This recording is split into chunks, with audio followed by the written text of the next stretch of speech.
the Around the NFL podcast. Takes family walks on the beach. Welcome to another edition of the Around the NFL podcast. My name is Dan Hansis, coming to you from a city filled with heroes in bunkers. Mark Sessler, Chris Wessling, Greg Rosenthal. What is up, boys? Hey, Dan. Long walks on the beach. Not street legal, though. Greg, not street legal.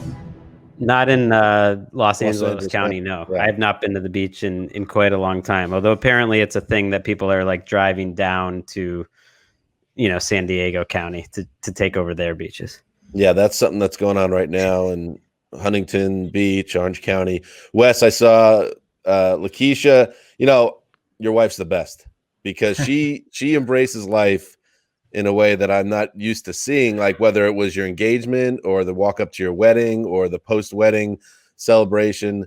Now, with the baby upon us here in May, you guys went to the, what do they call it? The Wild Bloom? The Antelope Valley poppy seeds, but it may be branded as some Wild Bloom. I don't know about that. Well, you were the photographer for a final, what do they call it? Trimester photo shoot.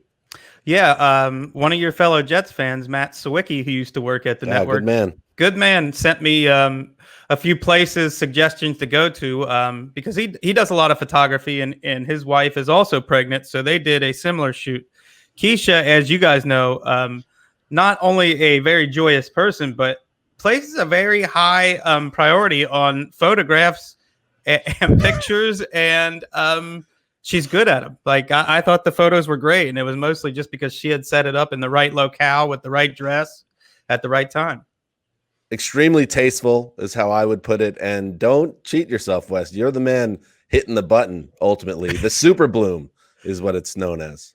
Well, I think I do love photography. I would say in that case, thank you to Apple and iPhone for doing most of the magic.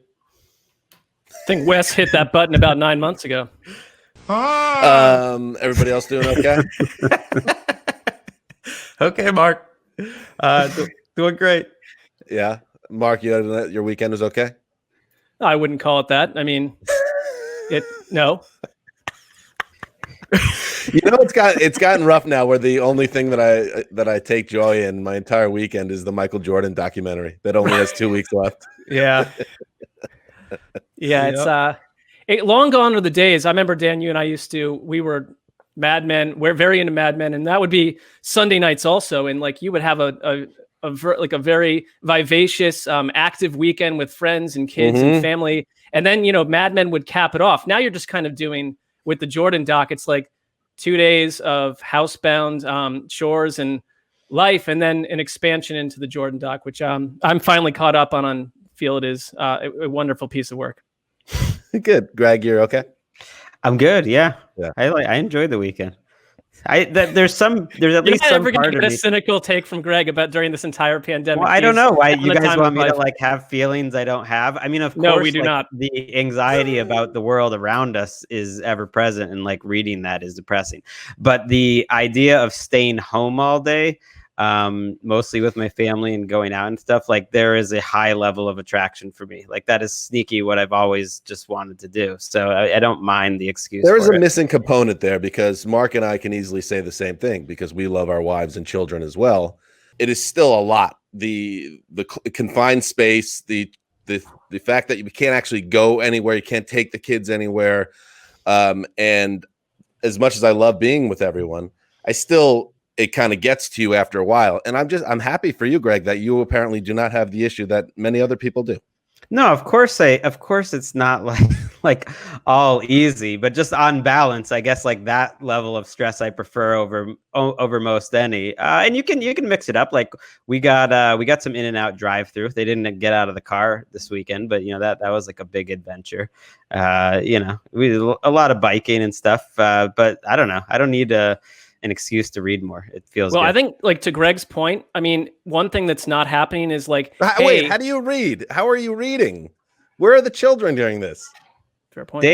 Ellis is a good minder of Walker on some level, my daughter. Okay. So it's almost like she's a babysitter. they play their games, when they have their TV time or podcast listening time or whatever. We might have the disconnect might be, Mark, and I'm sorry I cut you off there, that Mark and I have two boys, pairs of boys, rambunctious, boundless energy, and that just probably creates a totally different dynamic. Our doctor that has known Luke and Colton since they were born has described them in quotes as active, which is, I think, a code word for a lot of other things. And Greg, I appreciate what you're saying, and I feel like we've all given props to our family here and there. But for me, I have a theory with my family, which is sometimes keep them wanting more. When you're in each other's face 24/7, I'm doing a nice job of parenting for the first 6.5 hours, but then there comes a breaking point for me, and that's just the way that I'm made. But I'm not father of the year material, but I need a little break sometimes to re-galvanize, and that's not happening here on the 24/7 lockdown home scenario. So you're the old carrot and the stick routine is the best route to go. Yeah. Please. That would be a great parenting book by Mark Sesser. Like, leave them wanting more. It's not a bad strategy, depending on your psychological makeup. All right, we got a lot to get to. We're going to check in on the Rosenthal Wessling Top 101 free agency list. There's still, believe it or not, 19 guys from that original list that are unaccounted for or don't have a team right now. But before that, we do some news, including the passing one of the all-time greats in our league. The thing that really is one of my coaching philosophies is somehow, some way, get the winning edge in the ball game. That is the voice of the great Don Shula, who passed away today at the age of 90. The NFL's all-time winningest coach, 347 wins with the Baltimore Colts, and then with the Miami Dolphins, where he had most of his victories, including, of course, the undefeated 1972 season. The Dolphins issued a statement saying that Shula died peacefully at home. One of the great figures in the 20th century of the NFL, and said to be the patriarch of the Miami Dolphins for 50 years, according to the Dolphins. Let's welcome in a good friend of the show, the great handsome Hank, he's known as on the Dave Damashek football program. We call him Henry Hodgson, Vice President of International for NFL Media. Hank, you are also a diehard Miami Dolphins fan. We all thought it would be a great idea to bring you in to talk about the great Don Shula, who passed away at the age of 90. Thanks, friends. Hi, how are you guys doing? Hey, bud. Hey, Henry. Good to see you. Good to see you all. Thoughts, You look Henry? well, Henry. You look like you're coming back from vacation or something. Yeah, that's not the case. I just heard you. I was to take your listeners behind the curtain. I was allowed to listen in to the first part of the show, and I heard three of you talking about how life with two children is so hard. I have three kids in the background here. You guys, I told you that was a bad decision. You did tell me at the time it was a bad decision. Ago. At the time, I hadn't necessarily counted on a 9-month quarantine, and if I had done, I would have made very different decisions in my life. But yeah, things. You guys are amateurs while I'm playing professional fathering. Anyway, this is a great conversation piece for the end of your appearance. I did tee you up on the death of Don Shula at the age of 90. I'm sorry. Yeah, no, look, I mean, it's tragic. It's really sad. Don Shula was a great coach, and I think a great man as well. If you listen to people who played for him, coached with him, fans who've had a chance to meet him, media that's had a chance to meet him. You've met him several times, correct? I've met him 2 or 3 times in my life. Actually, I think one time with Mark Sessler, but the first time I met him, I aged 11. The Miami Dolphins played the San Francisco 49ers in London in a game in 1988. And I ran away from home and was desperate to meet my heroes and got to shake Don Shula's hand as he walked off the practice field at Crystal Palace in London where they were practicing. And that was pretty cool for me then. In 2000, I think it was probably 13 or 14, I think almost the very first show of A Football Life, which was an NFL Network series. Which they just put up on YouTube today. If anybody wants to watch that, they put it up in full this morning. Exactly, and I think there's a big Shula marathon taking place on NFL Network tonight. But he came into the studio and they did a show afterwards that kind of recapped it, and I got a chance to sit with him then. And I told him when I was 11 I'd run away from home to go and meet him, and he asked for my mother's phone number so he could apologize to her on his behalf. That's what he said. That's what he said. He's a nice man. He's a nice man. And then the last time I think I met him was with Mark Sessler before on a Super Bowl Sunday when the Panthers were playing against the Broncos, and his son was coaching. Obviously, he was offensive coordinator for the Panthers, and Mark and I got a chance to go and say good morning to him on Super Bowl Sunday morning. So, well, one little note on that, because I wouldn't have gone and done it on my own, and I was standing with you, Henry. It was at that time when we were all about to leave to get on the buses to go to the game. Exactly.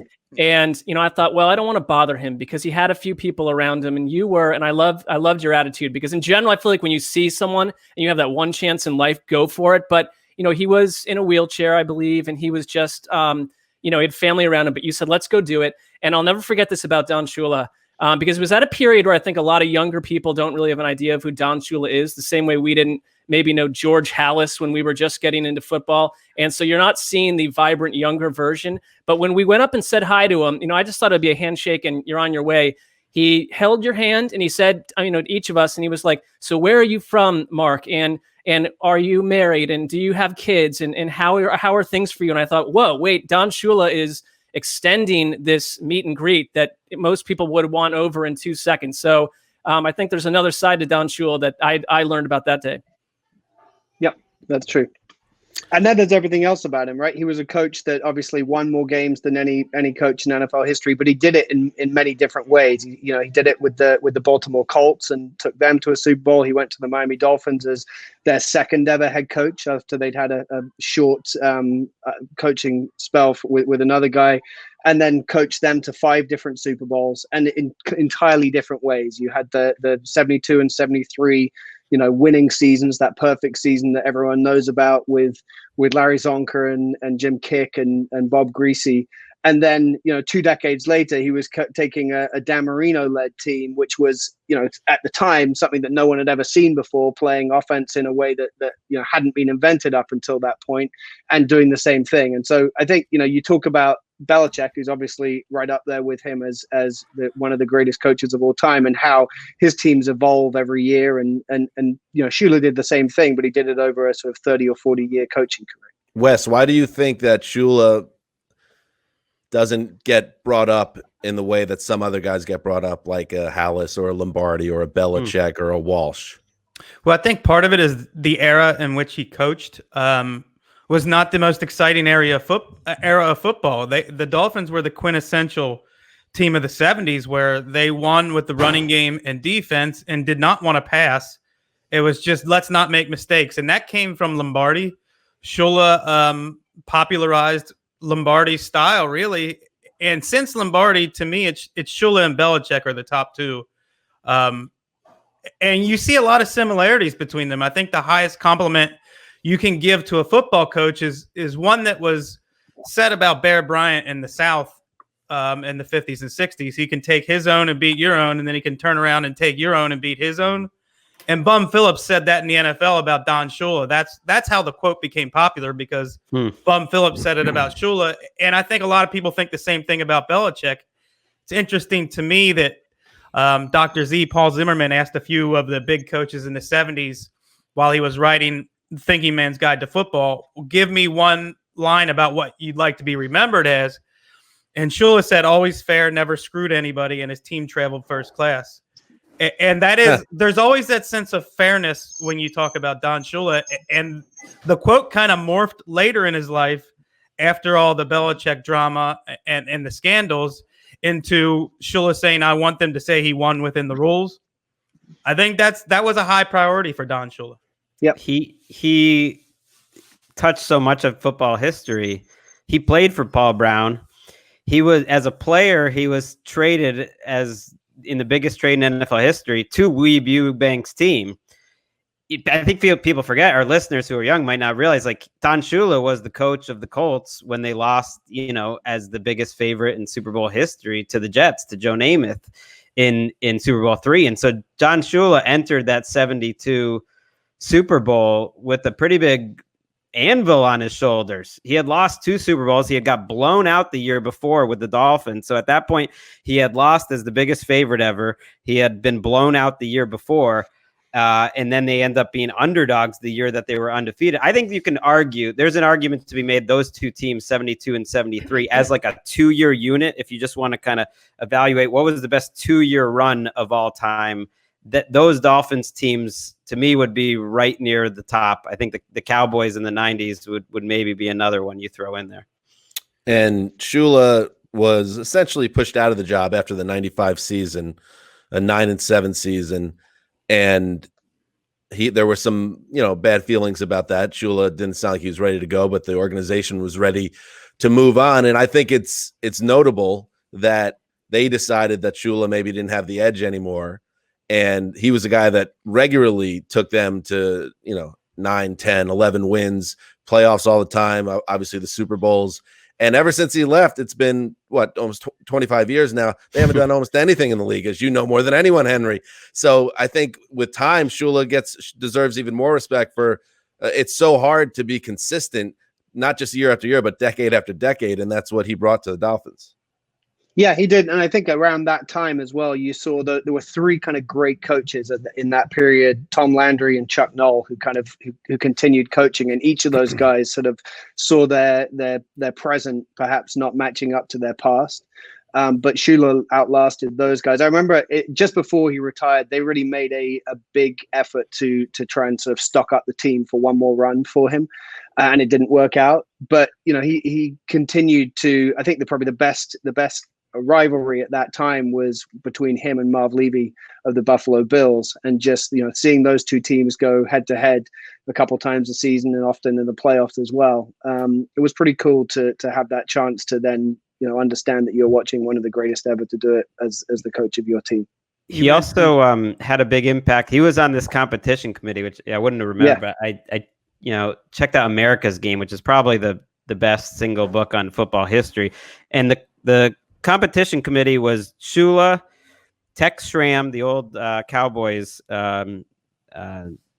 executive, Al Davis, and who am I forgetting here? Paul Brown. And they basically set the course of a lot of the rules of everything that happened during the 70s. When Wes gives a lot of credit to the NFL for being a league that's always trying to adjust and always try to improve it sort of started with those guys in the 70s. And Shula was like a huge part of that, including looking to make some rules that ultimately hurt him, because he was known as almost like the Patriots in the early 2000s. Is they were so physical that they almost changed the rules because the league was so worried that it was just becoming all defense. And he helped, to change that ultimately that ended up hurting him. He also had very bad luck, not to go on too much, but after they won those 2 Super Bowls with maybe the greatest teams of all time, 3 of their players left for another league. 3 of their best players, left for another league. They didn't win a playoff game for almost a decade after that, which is hard to imagine. Henry mentioned Tom Landry and Chuck Noll, not just 2 great coaches, 2 icons of the 1970s in sports. And there was another one, John Madden, who was a great coach and an icon. Yep. And I remember reading Madden's book, and he said, out of all of us, Don Shula is clearly the best coach. Right. That's high praise for Landry and Noll. Right. And, it can become ponderous when every team releases endless statements when something like this happens. But if you go through and read what Belichick wrote about him and how close Shula was to Belichick's dad, and like you, Henry, Belichick got some of his starts in scouting by sneaking away from the college he was at to go sneak into stadiums to watch things. I mean, Shula to me seems to be, I don't know where we're getting the idea that he's not respected, other than the fact that I think among fans, had he won a Super Bowl or 2 with Marino, that might have shifted the perspective among people maybe my age, because we certainly saw the tail end of Don Shula. But he has 125 more wins than Andy Reid, 203 more than Pete Carroll on that list of all-time wins. Belichick is the only human being that could potentially catch him, and he's 43 behind in our lifetime. I mean, it's not just compiling either. He went 14 seasons before he had a losing campaign. I mean, this guy was absolutely about as much as you could imagine as a coach. And someone like Belichick reveres him to the nth degree. Right. And the other thing I think you can measure a coach by is how many Hall of Famers they coach. Shula coached 15 Hall of Famers during his career, which I think is a pretty huge number. I think only Paul Brown, I was trying to dig for this earlier, but I think Paul Brown coached 18. But other than that, he's way out in front. Yeah, the fact that he did it with 2 franchises and so quickly kind of sets him apart from those other guys, I think, of his era. I think the reason why he's maybe not viewed quite, and I think he would be on the Mount Rushmore. So I don't really maybe even buy that premise, but it's probably just, the over obsession with titles, because of what he was 2-4, I think, in championships, if you count the Colts. Yep. And so, you turn that into 5-1 or something, and then people feel differently, but it shouldn't all be about the titles. And finally, just for a little bit of context on this, as everyone knows, 347 for Shula. Belichick is at 304 right now. He's 43 wins off. If he sets the record for most wins, which I think people expect, but if he does it, he'll be in his mid-70s nearly, or even beyond that potentially when he does it. So that just kind of puts it into perspective how good Shula was for, so long. All right, Don Shula, dead at the age of 90. Rest in peace. Henry, we don't want to keep you on for more bad news, but we do have more bad news, don't we? This coming in a very different realm, but you are obviously, as the vice president of international, the man, or one of the men and women behind the scenes, planning out how to spread the game and build the game and grow the game across the world. And we got some very bad news officially today, didn't we?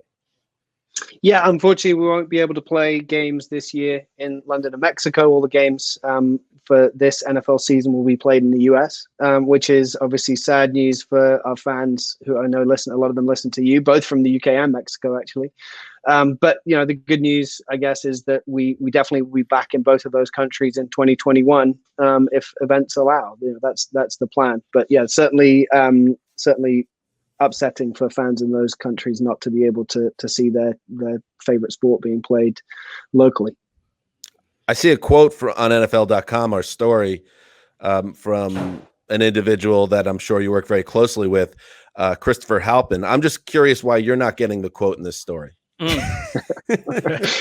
mean, you used to be the chief content guy on .com before you took this VP job.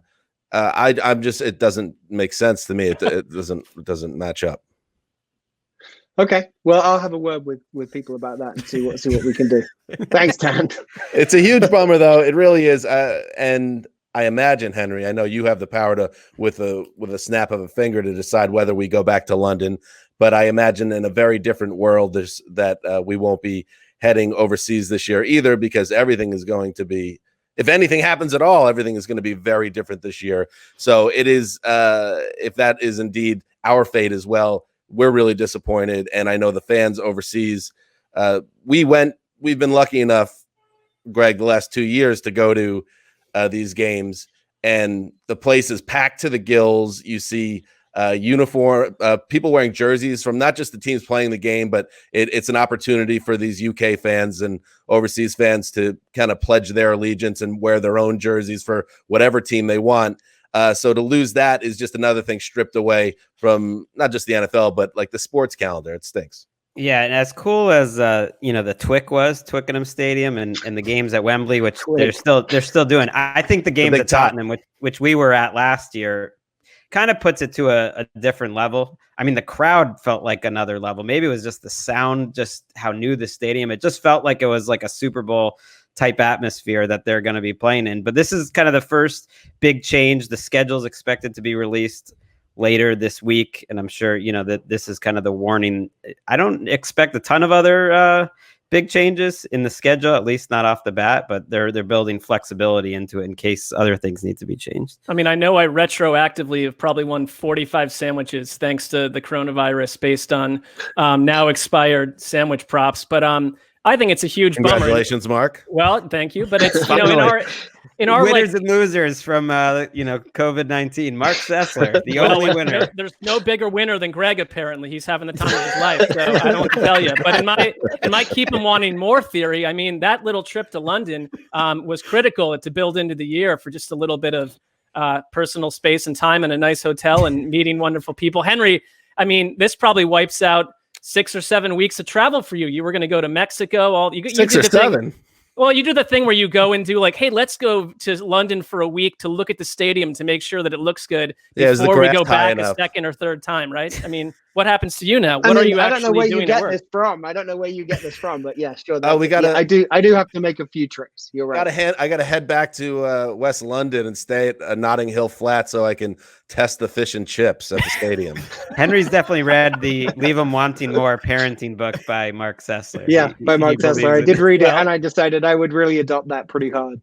All right, Henry. Kind of not the greatest circumstances today. Don Shula dies and the international games are wiped away.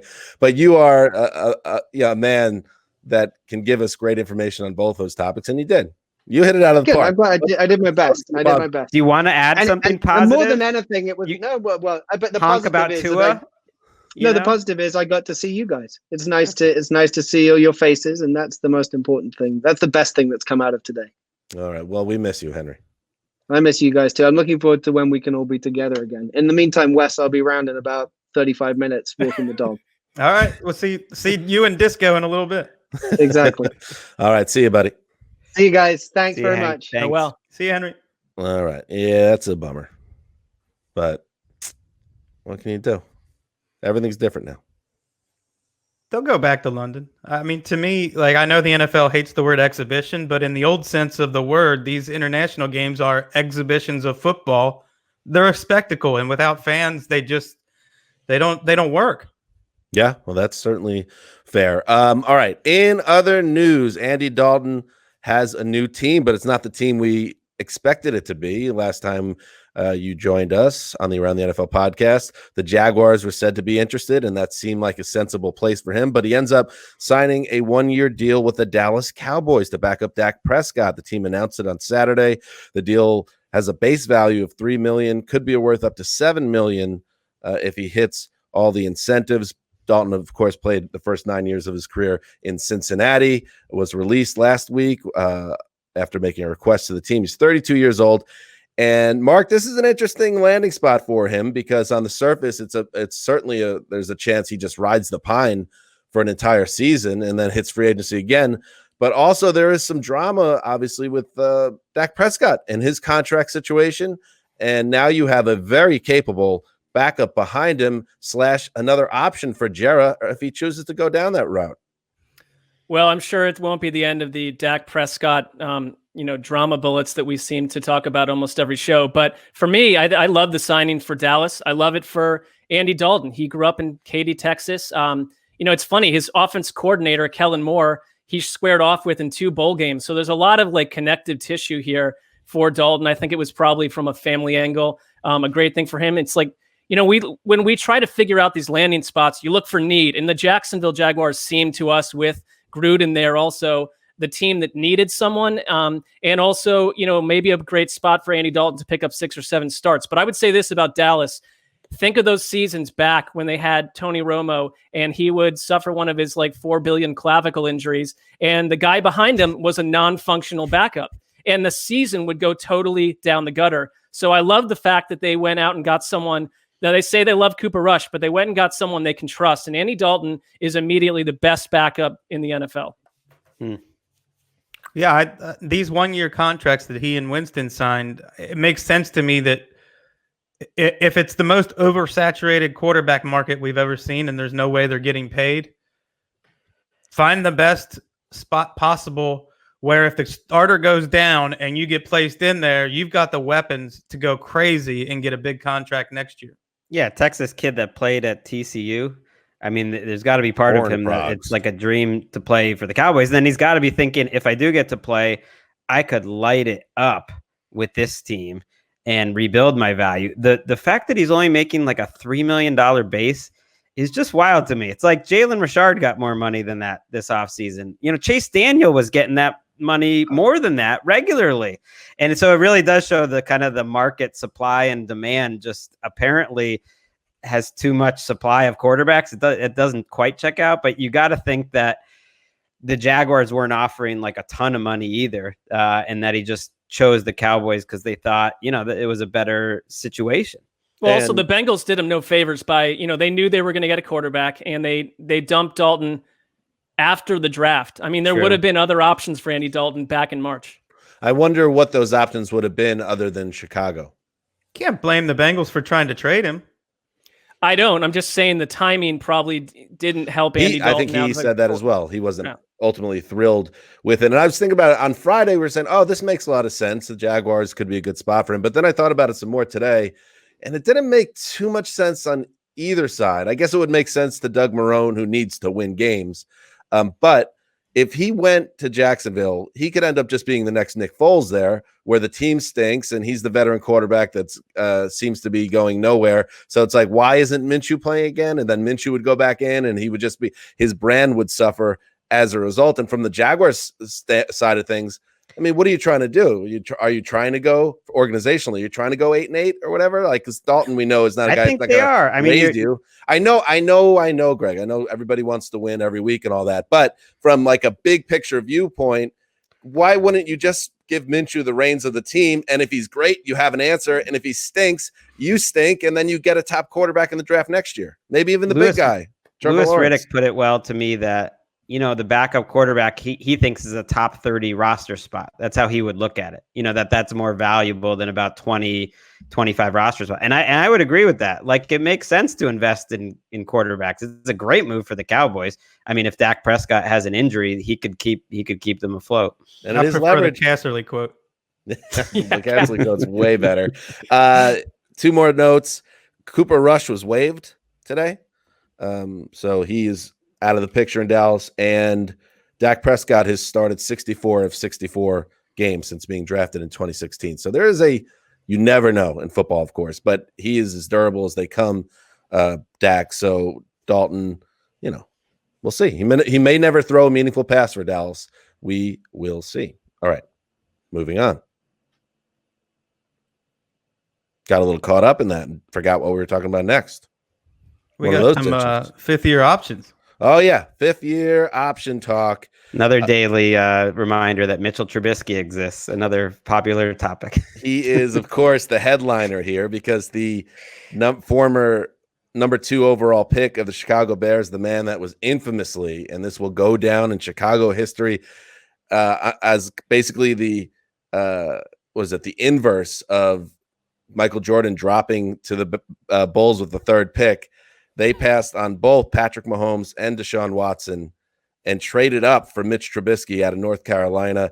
And he doesn't even make it to a 5th-year option pickup after a woeful 3rd season in Chicago where he regressed in almost every way possible. Trubisky will play out his contract in Chicago this year, potentially, but he has no 5th-year option, which is almost a given for a guy. You would think, Greg, one of the great surprises to me anyway, was how much they were in on him this time last year. To think that you fast forward 1 year and they wouldn't even be picking up the option, life comes at you fast. Right. I mean, even back, in January, them talking about Trubisky, because I think listeners should understand when you don't pick up the 5th-year option, it is. Yeah, I don't know if disrespect's the right word, but it's saying you don't think much of the player. You can't play it any other way because there is very little risk for this one last year of the 5th-year option being in the current rules of picking up the option. Now, starting next year, it's going to be fully guaranteed. And then that's a totally different equation. But for this 1 year, the only reason it would be guaranteed is if he suffered like a big injury. So they're basically saying, we don't think there's any chance that we're going to want to pay him, over $10 million a year next year. And if there is, whatever, we'll franchise tag him. Like, we think there's almost no chance that he's going to be a standout at the position. And the tiny chance that he gets injured, we don't even want to take that risk. Like, that's how little we think of him. That's how I see it. Yeah, I think for me, I mean, if you're a Bears fan, We all know a few, and they've been through a bit. I don't know if I trust the general manager at this point, based on the backstory to this and a lot of other stuff the Bears have done.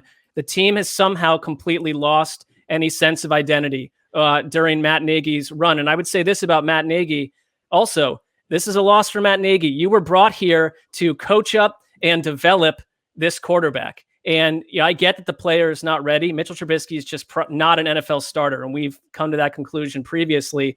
But for all the pretty words and the poetry that we heard about Mitch Trubisky and all these tedious offseason meetings with these coaches and GMs, in the end, they both couldn't get it done. And I think I think that when they go to the cutting room floor with some of these players on the Bears, I think it's time to go a little bit higher or think about going a little higher. Well, you're talking about Ryan Pace, and yes, I am. It is, at the end of the day, this could be a Babe Ruth sold to the Yankees type of thing for the Bears. If Patrick Mahomes, because Greg, you've already said this is one of the greats of all time, right? Or something like that. He could be, and he just won a Super Bowl, and he's got an MVP, Mahomes. And I'm not even bringing in Deshaun Watson, who's also one of the great young quarterbacks in the game. If Mahomes does end up being an all-time great, that you traded up for a North Carolina quarterback and who played 1 year. Right, 1 year, exactly. There were a lot of issues with Trubisky coming in. I keep hearing from Bears fans, it's like, well, you couldn't have known then. It's like, no, actually, they were sticking their neck out a little bit on Trubisky. It's part of the reason why it was so negatively received. That Watson, a lot of people, everyone had Watson higher just about, and a lot of people had Mahomes higher. So it's not going back and making a change. It was kind of the draftniks who got super into that 1 year at the NFL, at UNC, that got so high on Trubisky that it's like, look, that you put your jobs on line when you take a risk like that. It's just how it goes. Hey, stop banging the garage. Ouch. I couldn't hear it. And to your point on Nagy, Mark, all right. But it's like, it's kind of, he's damned if you do, damned if you don't, because you can't tell me that it's on him for not developing Trubisky, but then also say that Trubisky can't play. Well, I would say this. Let's go wider, and not to belabor the point, but the entire experience of the Bears offense. Matt Nagy came out of Andy Reid's tree as described as like the most capable, ready to be head coach guy.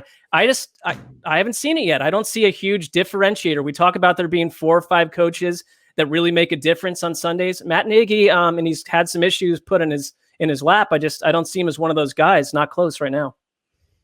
Well, maybe not a stud. Coach of the year. They went 12-4. He looked. I thought he provided such a huge advantage for them in 2017, and that was one of the reasons I always stayed down on Trubisky, thinking it was almost all coaching. And so I am curious to see Nagy with a different quarterback, even if it's Nick Foles. Well, who will stay healthy for about 3 weeks, and then you'll have Mitch Trubisky in there with no option, having to ride out the season. Good team planning. Here are some other notable fifth-year declined options. Leonard Fournette, who actually had his best season last year, but still seems like a knucklehead, and it wasn't exactly a glowing season statistically. Let's see, Garrett Bowles, Tack McKinley, Corey Davis, the number 5 overall John pick. Ross, Cincinnati, Corey Davis of the Titans, who was supposed to be a big time X receiver. It never happened. So yes, it's a failure of the organization when you have a pick, you're declining a fifth-year option, essentially. Unless there's an injury or something, typically it's just kind of a bad look for the management that in many cases has already been swept out by the time this decision is made. All right. That's what's happening in the news. All right. Greg and Wes, and also Dan and Mark, put together top 101 lists. Mark, do you remember what was the pick? What was the name that we just had a little flip, I believe, in the 60s or 70s? Yeah, we had Carlos Hyde at, I believe, 64, switched with a different player. And Greg and Wes, I thought it was Vitae. I thought it was Vitae. It involved Carlos Hyde, if I'm not mistaken. But Greg and Wes, in a strange series of events, somehow after we left, our physical list on your desk, Dan, back when we had desks, put out a list identical to ours, save for the 2 players being switched. So I don't think it's fair to say that they had Hyde higher on their list, and yet he still doesn't have a team. So there you go. Case closed. Touche. All right. So here's a list of there are 19 players remaining out of the 101.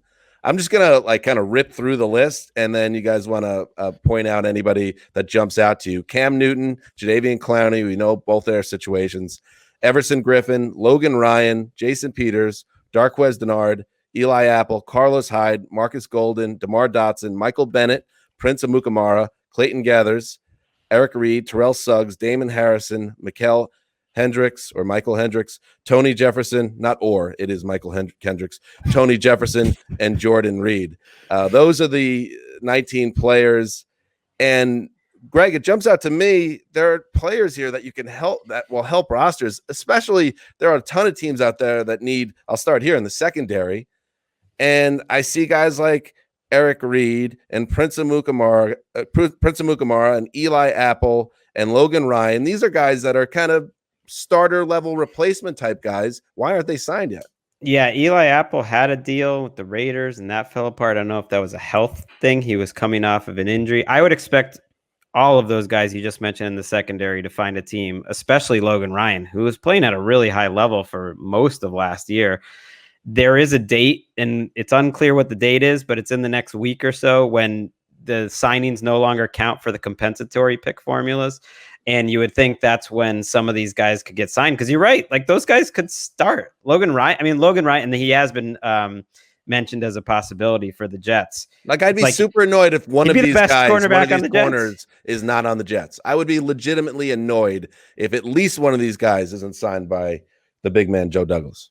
Logan Ryan stands out to me because Cam Newton, Jadeveon Clowney have injury factors, I think, that have weighed into them not signing. Everson Griffin had some mental issues a couple of years ago, and I think it's hurt him not being able to meet with teams. Logan Ryan doesn't have any of those issues. I think his problem is he pretty much made it be known he's not taking a penny less than $10 million, what he was making last year with the Titans. And maybe teams don't see him at 30 years old, a guy who a lot of people feel like is best suited to the slot as a $10 million guy. Here's two buy low guys that jump out to me.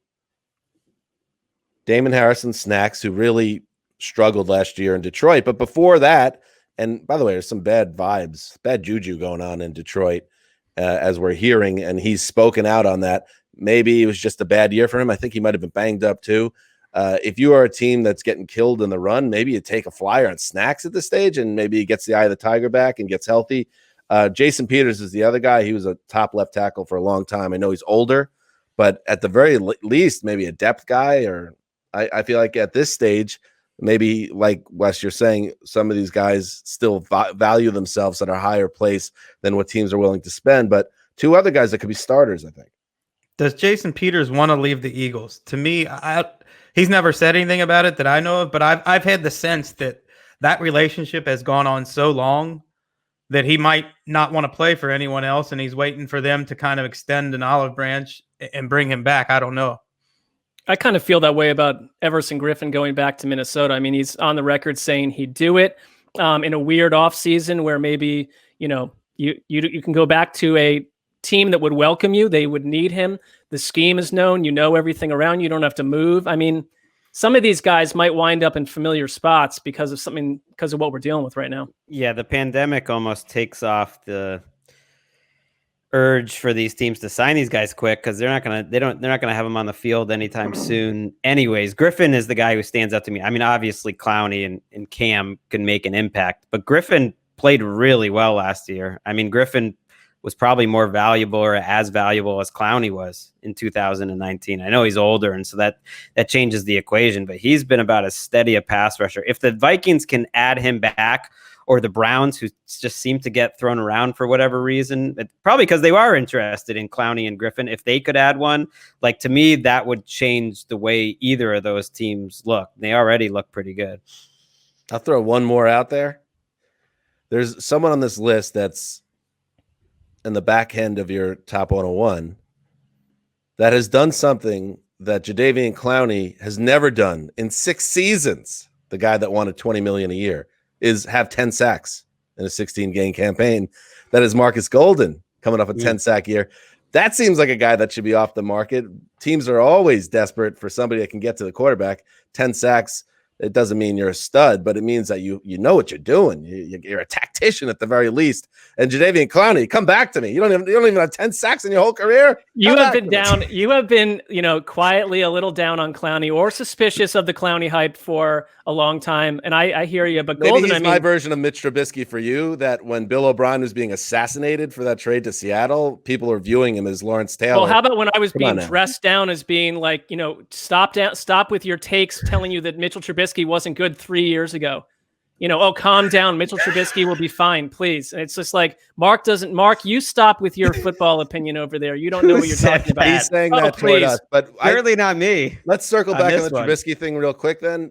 I think our viewpoint on that was that none of us thought he was like a stud or anything, but he had progressively like kind of been growing or trending. So how dare you talk ill about Mitchell Trubisky? You're talking about the playoff game, which I'm talking totally about before the playoff game. Like, yeah, come on. Anyway, Marcus Golden deserves a home. And should get. How about T Suggs? This is the end for T Sizzle. That's fine. He seems like a guy who's got to join halfway through the season and like win another Super Bowl or some nonsense. I'm done with him. I was showing my kids. We have like clips from our Michael Bennett too. You can go. Yeah, but Bennett can go. Like you can be interesting somewhere else. I was showing kids these clips of the Ravens locker room after they won the Niners Super Bowl with the blackout, because they were very into the concept of why the energy went out in the middle of a Super Bowl. And we're having this nice time watching Ray Lewis celebrate, and then T Sizzle walks into the room and drops like 6 F-bombs in 7 seconds. I'm like, all right, we're gonna thanks a lot, Suggs, the gift that keeps on giving to the one's family, please. I feel you, man. Came out of nowhere. All right. Anything else? That's it. Check it out. We gone. We'll be back on Wednesday. Oh, we should make an announcement here. Where to start? Okay. So we have a show coming up on Wednesday, an audio show. Going forward, effective this week at least, we're going to have our show is back on NFL Network. It will be the Around the NFL show on NFL Network. It will be the lead-in show to Total Access, the flagship program on NFL Network. I'm very excited for it. So it's coming. Check it out this Friday. So this week you're going to get podcast today, obviously, podcast Wednesday, TV show Friday, 3 p.m. Pacific, 6 p.m. Eastern. NFL Network. The Around the NFL show is back, and we're excited about that. We'll be planning it all week. Working title partial access. No access. So that's it. This big news. Yeah, that's big news. We're excited about it. Check it out. This is Dan Hansa signing off for Quiet Storm, the mailman, the old boss, Rick Hollywood. Silent show for Ricky Hollywood in her apartment. Rick, you there? I'm here. Taping in the morning. You guys forgot how to podcast over the weekend. It's like just get out. Get out of here. It's a tough Monday. Hi, how are you?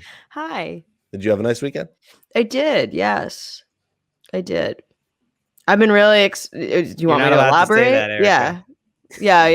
I can't. Yeah, I don't. No, I don't have. Mark's version of Mitch Trubisky is my version of like Greg being like, I don't understand why anybody would have any issues being at home with their children. I haven't said anything. This is all in your own head, but you're trying to make me make up an experience I don't have.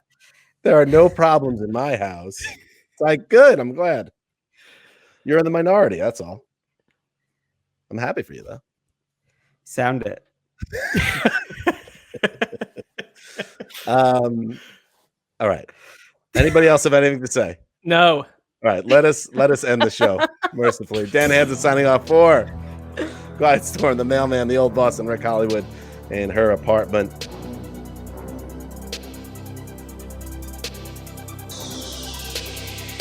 Until Wednesday.